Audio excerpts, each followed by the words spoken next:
Hello everybody and welcome back to another video today. This is Living History Militaria, and apologize for the break in videos. It's been a hectic past couple months, but I have a ton of amazing stuff soon to show you guys. But today I want to do something a little bit different. This is a very special item. It's a bucket list item for me. I've been looking for one of these to put into my collection for a while now, and I just so happened to find one at just about the right price, and couldn't pass it up. So I already took the shipping label off. Let's go ahead and get all this tape off of here. We'll do a live unboxing. I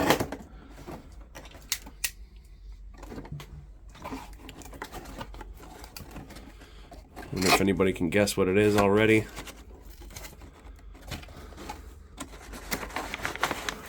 There's a little hint. It's poking out.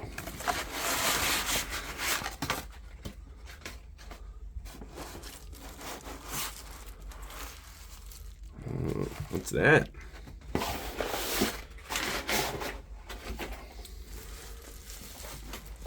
All right, let's see. Got a lot of tape and a lot of bubble wrap. So let's carefully, with surgical precision, open this guy up.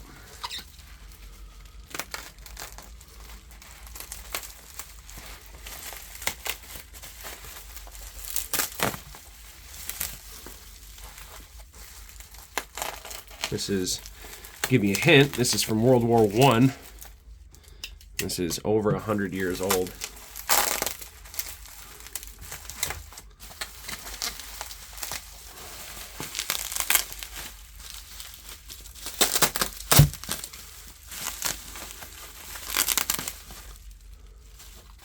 Let's see. Will she come out? Yeah, I can wiggle it out. The big reveal. Wow. Look at this. This is incredible.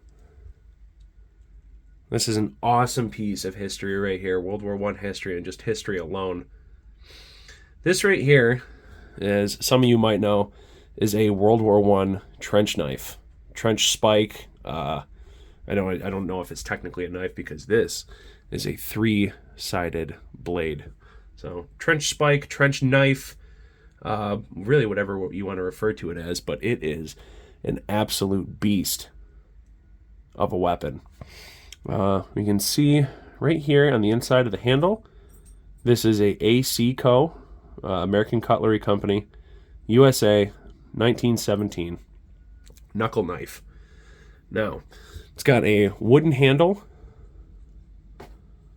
This has the deeper grooves here, the deeper finger indentations than the LF and C models, which also had, I've heard these referred to as, let's see, there we go, dragon's teeth. I've heard these referred to as dragon teeth, these metal flanges that were just kind of bent around, versus the LF and C ones, which just had the little pyramid knuckles right here.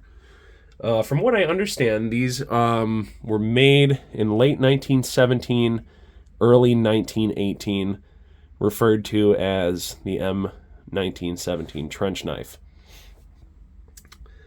Features, besides the very sinister looking dragon's teeth right here, you also have a skull crusher type. It's not exactly sharp, but I definitely want to get bonked in the noggin with that. Still in decent shape. There's a little bit of pitting on the blade, but I am not too picky when it comes to stuff like this. I kind of like that, been there, done that kind of look. So I think I can get some of this rust off. This looks like it might clean up really nicely. Fits really comfortable in the hand, and actually really, surprisingly, really light. Which, I mean, I guess it had to be, when you're fighting in trench space. A lot of room, actually, in between your knuckles and the knuckle guard itself. But really comfortable fit.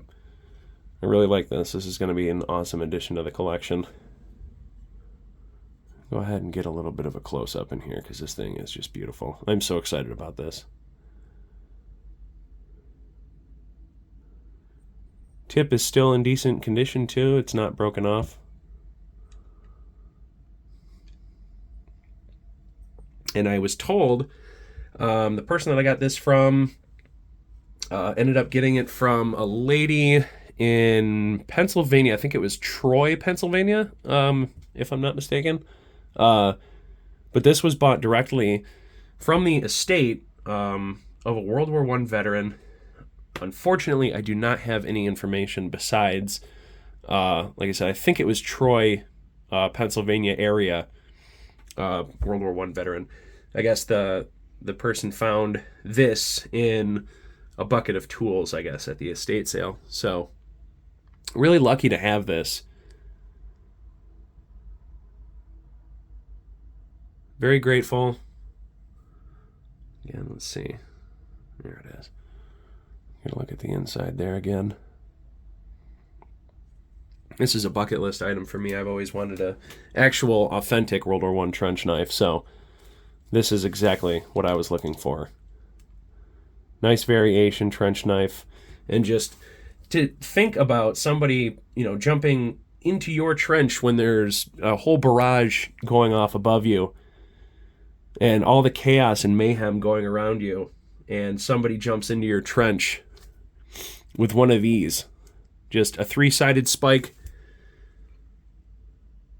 with a little, I don't know what you want to call that besides a skull crusher, but with a little piece here on the end and all these metal flanges. This is not something that I would want to be going up against for sure, especially in somewhere as close as trench warfare. So just to think about the actual brutality of World War I and how barbaric it was, and just all the different weapons that were being, introduced into warfare. You still have like this primal age of just very simple, very barbaric weapons. And I think that this is definitely a staple in history to just how brutal weapons really were. And not even 100, well, just over 100 years ago. Absolutely crazy. This is going to be an awesome piece. And I'm definitely still going to show this in my additions video, which now will be ready because I was waiting for this to come in actually. So I do have a ton of stuff to actually go over and show you guys. So I'm going to make a video on that probably either today or tomorrow. And I'll have that released within the week because I know it's been a couple months. But I want to thank you guys again for being patient with me and whatnot. Like I said, it was a pretty hectic past couple months. But we're getting back on track of things. And now that I have more video ideas and whatnot, we're going to keep them rolling a little more frequently here. So thank you guys again. We will definitely see this knife in the upcoming video. And just one last look at it in all of its glory.